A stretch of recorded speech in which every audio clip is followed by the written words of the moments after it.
Assalamualaikum warahmatullahi taala wabarakatuh. So we are from group 3 and we will present about Neo-Realism theory. I will introduce our group members. My name is IQBAL dan RAMLAN and there are my fellow friends ALIF BAZLI bin LOKMAN FIKRY, NAJWA binti ROSLI, ELLY NORMAZIRA binti RAZALI, SYAZANA binti ARIFFIN and NURSYUHRAH ZAFIRAH binti AHMAD Sofian. Our presentation today consists of introduction, main points, analysis on theory, the impact and the conclusion. And I will pass to our first presenter.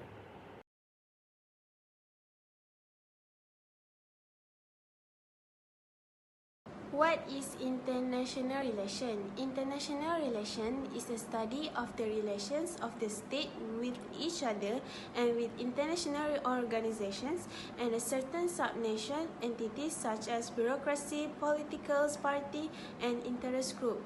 In a broader sense, IR include all activity among the state such as war, diplomacy, trade, and foreign policy. However, international relations may be influenced by several theories such as liberalism, idealism, neo-realism, realism, and Marxism. What is Neo-Realism? Neo-Realism is an ideological departure from classical realism. Classical realism attributes international politics to human nature, egos, and emotion. Neo-Realist propose that structure constraint rather than individual motivation determine behavior in international relations.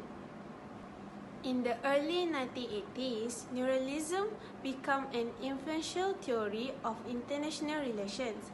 Ned Walls, who published the landmark work Theory of International Politics in 1979, was the main supporter of Neo-Realism. In the context of international relations, Neo-Realism referred to a theoretical perspective within the broader field of international relations theory. Neo-Realism, also known as a structural realism, emerged in the late 20th century as a response to the perceived limitations of classical realism in explaining and understanding the behavior of the state in the international system. Neo-Realism is a theory of the international relation that emphasizes the role of a power politics. It views competitions and conflict as enduring features in the international relation. Neo-Realism sees limited potential for cooperation among the states.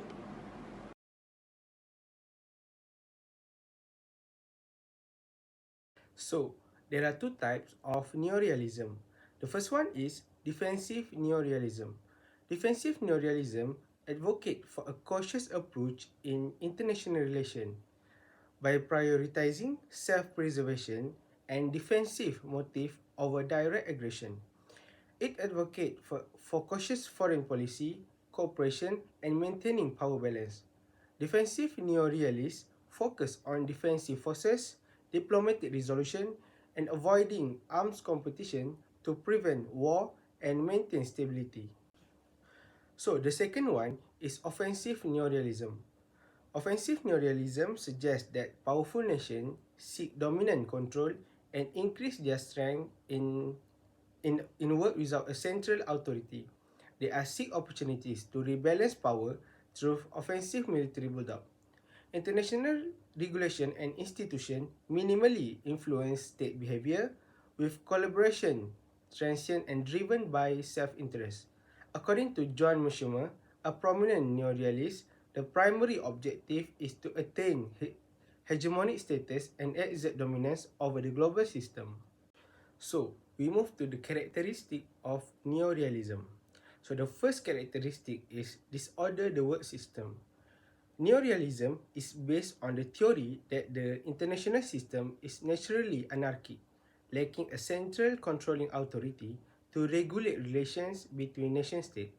Within this self-governing framework that lack a higher authority to enforce regulation and guarantee security, nations are unable to place complete trust in the fact that other nations will respect their right or interest in survival. In order to maintain a strong position compared to possible competitors, it is imperative for them to continually implement policies that focus on improving their own skills and strength. Neo-realists contend that the perpetual need for self-preservation and self-enhancement compels dominant nations to behave in a fundamentally self-centered. The second characteristic is about focus on the structure. One of the mainstays of neo-realism is its focus on how the structural anarchy of the international system dominates in determining state actions and interactions.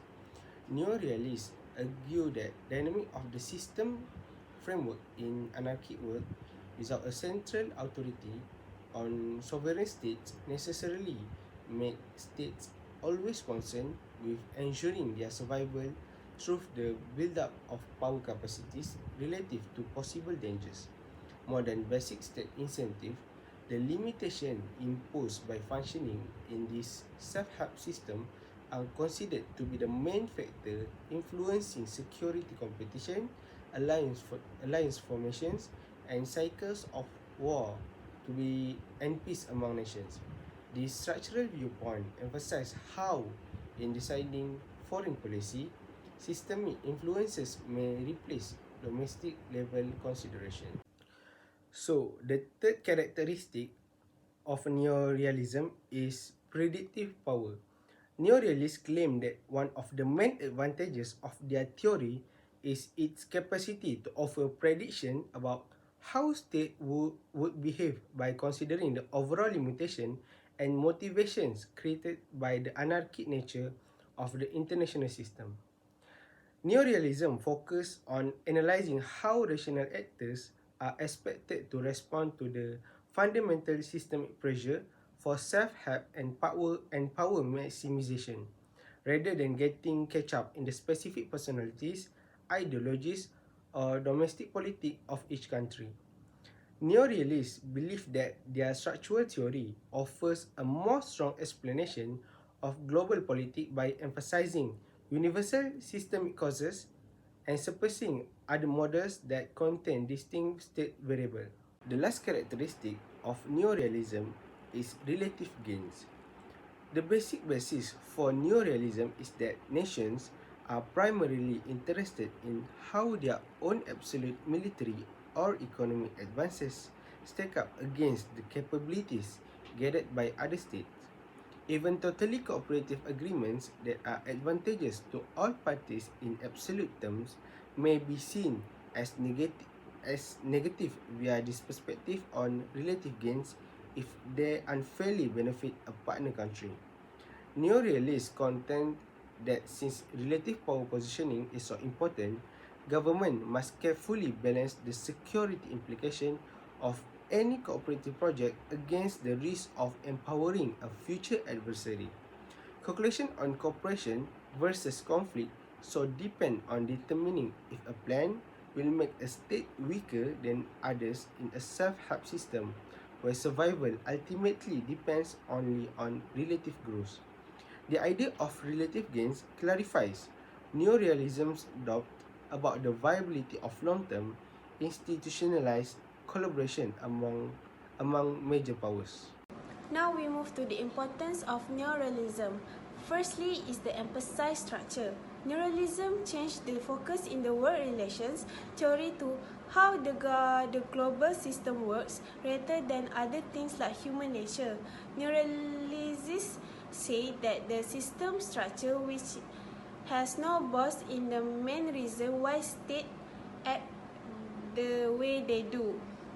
Secondly is understand the international system. Neo-realism gives us a way to study and understand the international system made up of independent countries. It looks at the connections between countries depending on things like the spread of power.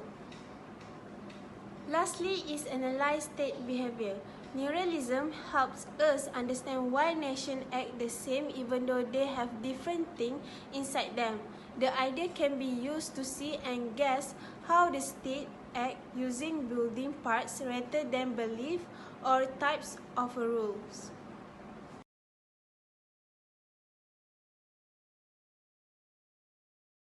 Hi, My name is ZAFIRAH binti AHMAD SOFIAN. Now, I continue with the discussion in the part of analysis on theory. This Neo-Realism theory claims that countries focus on security and power internationally, often overlooking social and economic issues. Neo-Realism has faced criticism for not fully explaining events like European integration and the Cold War ends, but still hold significant influence in international relations. Under this Neo-Realism theory, which we analyze, states some of principles, which is: the first principle is power distribution. Whilst Neo-Realism emphasizes that power distribution among states is crucial, he suggests that the balance of power greatly affects international stability. Furthermore, states aim to maintain or shift this balance to enhance their security. In the real scenario, we can see by the Cold War, the aftermath of World War II reshaped global politics. Then, by 1945, despite the chaos, the global power structure shifted dramatically from many powerful nations to just two dominant ones, which is the Soviet Union and the US. Next is anarchy. The anarchy system is referred to as a self-help, as each actor is responsible for their own security and rely only on their own effort to fulfill their goals, focusing on security, building military strength, and influencing power dynamic. As example, in the real scenario, when Germany and the Soviet Union signed a mutual non-aggression pact, promising not to target each other, there is no third party to appeal to if one of the agreement party decides to violate it. Treaty and agreement reached by a state must be self-enforcing, and the agreement must be useful to the state in some way. Next, I pass to the next presenter. Thank you, Shura. Now I continue to analyze the theory, which is the third principle is emphasized on structure over unit level consideration. Whilst Neo-Realism differs from classical realism, which focus on human character or domestic politics as key factors determining states' behavior, arguing that systemic factors and restrictions dictate state behavior. Based on the real scenario, we can see where the Cuban Missile Crisis in 1962, a tense standoff between the US and the Soviet Union. It began when the US found Soviet missiles in Cuba. It nearly led to nuclear war, but was resolved when the Soviets withdrew their missile in exchange for a US promise not to invade Cuba and to secretly remove American missiles from Turkey. This event is considered the closest the war has come to nuclear war. The last is balance of power. Neo-Realism promotes the balance of power as a strategy of ensuring international stability. This can lead to alliance, coalition, and other balancing tendency. States differ only in their power. Some are powerful and huge, whereas others have limited capacities. For example, diplomats and politicians, sometimes without academic training, take advantage of the balance of powers to shape foreign policy and movement. Major powers such as the United States, China, Russia, and the European Union, as well as developing regional powers, are constantly adapting their policies to preserve or shift the balance of powers in their favor.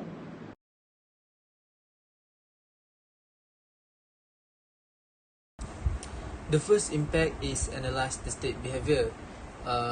Neo-realism is an idea in international relations that tries to explain how states act by focusing on external forces rather than internal ones. The idea behind it is that states are limited by the fact that there is no central power to enforce all rules or settle disagreement in the international system, which is called anarchy. According to Neo-Realism, states put life and security first, which is why they act in similar ways, like trying to gain as much as power as possible, making alliance based on balance of power concerns, and making smart decisions that help them stay ahead of other states. Neo-Realism looks at how the international system is structured and how it changes over time. It does this by focusing on the strategic calculations and limits that the system itself imposes, rather than just looking at the ideas or policies of individual states. The second impact is balance of power.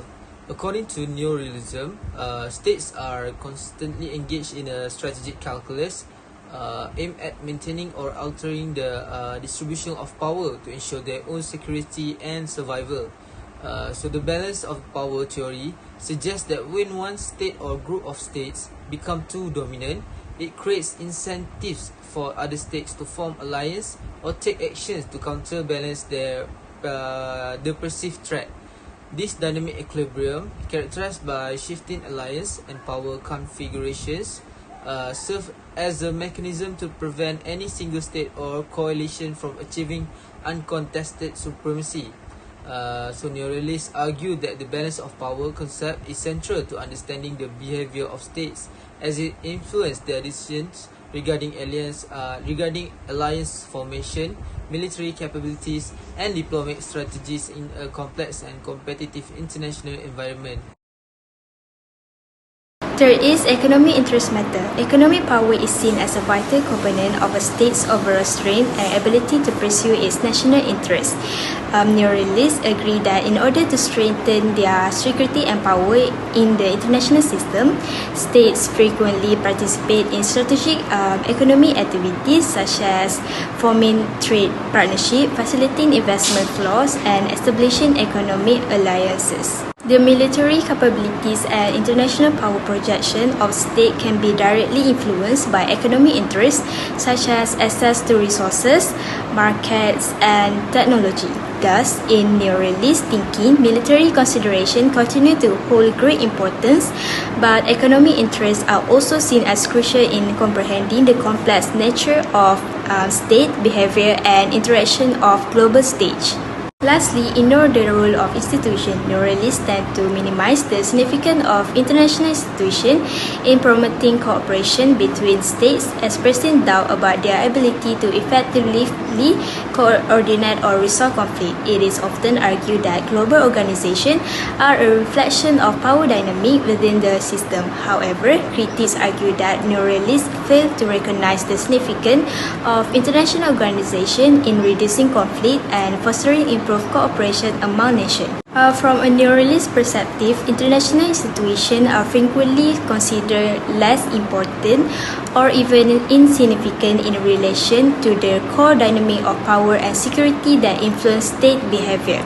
According to neo-realists, states are driven by their own self-interest and power dynamic, with institutions having limited impact on their behavior.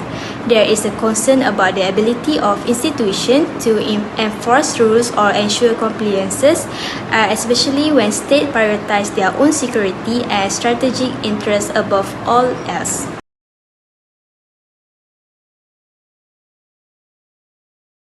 In conclusion, neo-realism offers valuable insight into the dynamic of international relations by emphasizing the importance of the international system structure in shaping state behavior, and neo-realism also provides a framework for analyzing state strategic decisions to guarantee their existence and maximize their security.